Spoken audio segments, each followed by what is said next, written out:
তার পক্ষে একটি নির্বাচনী পিটিশন দায়ের করেছি। সেখানেও জামায়াতে ইসলামী বাংলাদেশের প্রার্থী জয়লাভ করেছে।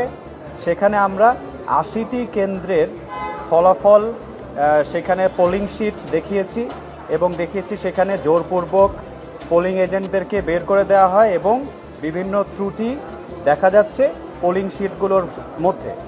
এ কারণে সেটাও কোর্ট প্রাথমিকভাবে কোর্ট সন্তুষ্ট হয়েছেন এবং এই মামলাটিও কোর্ট আমলে নিয়েছেন এবং হিয়ারিংয়ের জন্য অ্যাকসেপ্ট করেছেন এবং পরবর্তী তারিখ 14/6 সমন ফেরতের জন্য ধার্য করেছেন। এই মামলাগুলি গ্রহণ করার পাশাপাশি অন্তর্বর্তীকালীন আদেশ দেওয়া হয়েছে। দুটি মামলাতেই আমি যেগুলো বললাম, অন্তর্বর্তীকালীন আদেশ দেওয়া হয়েছে ঢাকা 5 এবং গাইবান্ধা 5 দুইটি আসনেই যে ইলেকশন পিটিশন দায়ের করা হচ্ছে সেখানে অন্তর্বর্তীকালীন আদেশ হিসেবে ইলেকশন কমিশনকে এবং ইলেকশন কমিশনের মাননীয় চিফ ইলেকশন কমিশনারকে নির্দেশ দেওয়া হয়েছে যে ব্যালট বক্সগুলোকে জব্দ করার জন্য এবং যত ইলেকশনের এই ডকুমেন্টস এবং সরঞ্জামাদি সেগুলোকে জব্দ রাখার জন্য এবং এর পাশে এগুলো